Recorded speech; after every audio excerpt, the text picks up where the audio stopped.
Tahapan penanganan perkara di persidangan. Upaya perdamaian. Pembacaan surat gugatan penggugat.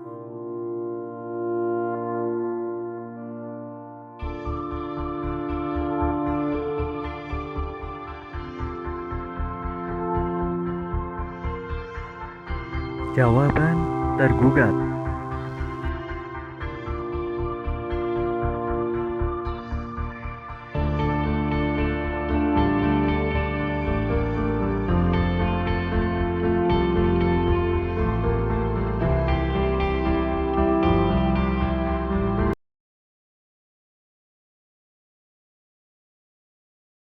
Assalamualaikum warahmatullahi wabarakatuh. Perkenalkan, nama saya Camelia Marcella dengan NIM 13122000240 dari kelas PLK Litigasi Peradilan Agama kelas R.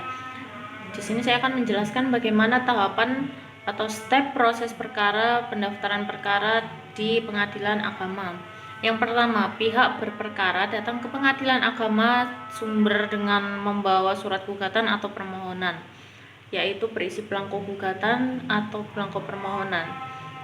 Lalu yang kedua, pihak berperkara menghadap petugas meja pertama dan menyerahkan surat gugatan atau permohonan minimal 6 rangkap beserta fotokopi kutipan akta nikah yang telah ditempeli materai dan cap pos dan fotokopi KTP ini untuk perkara perceraian. Lalu petugas meja pertama memberikan penjelasan yang dianggap perlu berkenaan dengan perkara yang diajukan, menaksir panjar biaya perkara yang kemudian ditulis dalam surat kuasa untuk membayar SKUM.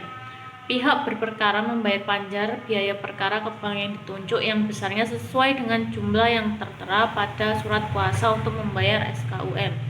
Pemegang kas menandatangani surat kuasa untuk membayar SKUM dan membubuhkan nomor urut perkara dan tanggal penerimaan perkara dalam surat kuasa untuk membayar SKUM, yang kemudian menyerahkan tindasan pertama surat kuasa untuk membayar SKUM yang telah dicap lunas dan surat gugatan atau permohonan kepada pihak berperkara.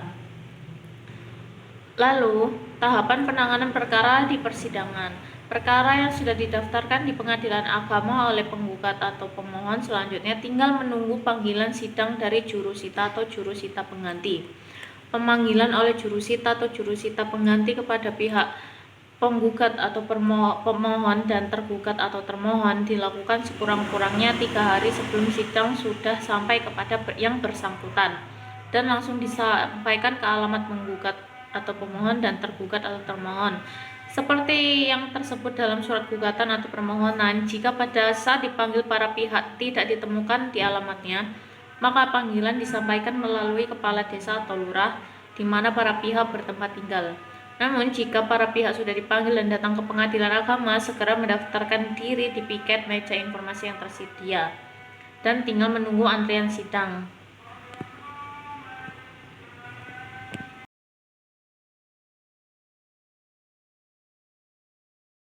Selamat malam, perkenalkan nama saya Beatrix Delania Pota dengan NIM 13122000254. Di sini saya akan melanjutkan pembahasan terkait jawaban tergugat yang dijelaskan oleh teman saya sebelumnya.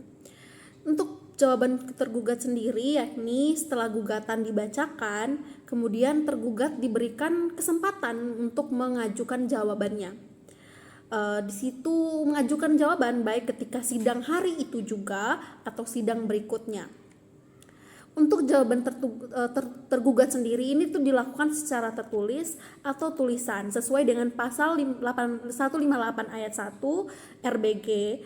Pada tahap jawaban ini juga tergugat itu dapat pula mengajukan eksepsi.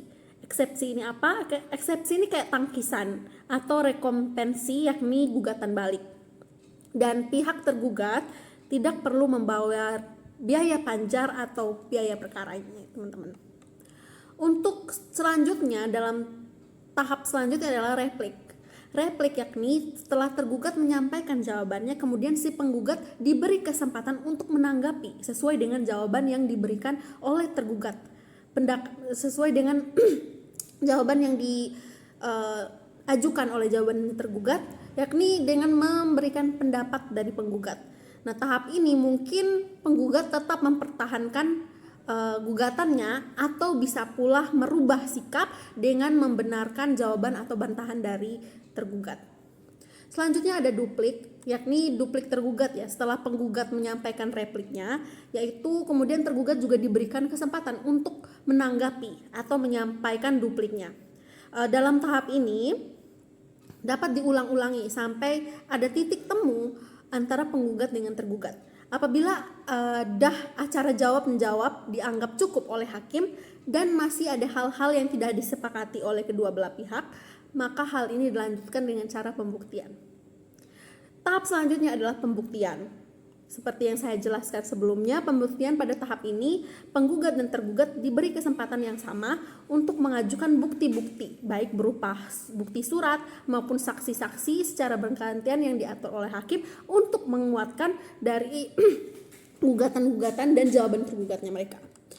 Selanjutnya ada kesimpulan. Kesimpulan para pihak ini dilakukan baik penggugat maupun tergugat itu diberikan kesempatan yang sama untuk mengajukan pendapat akhir yang merupakan kesimpulan hasil pemeriksaan selama sidang berlangsung menurut pandangan masing-masing.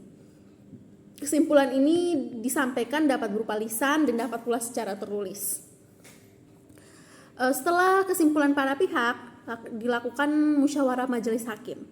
Rapat permusyawaratan majelis hakim ini bersifat rahasia ya teman-teman, sesuai dengan pasal 19 ayat 3 Undang-Undang Nomor 4 Tahun 2004. Dalam rapat permusyawaratan majelis hakim, semua hakim menyampaikan pertimbangannya atau pendapatnya baik secara terlisan maupun tertulis.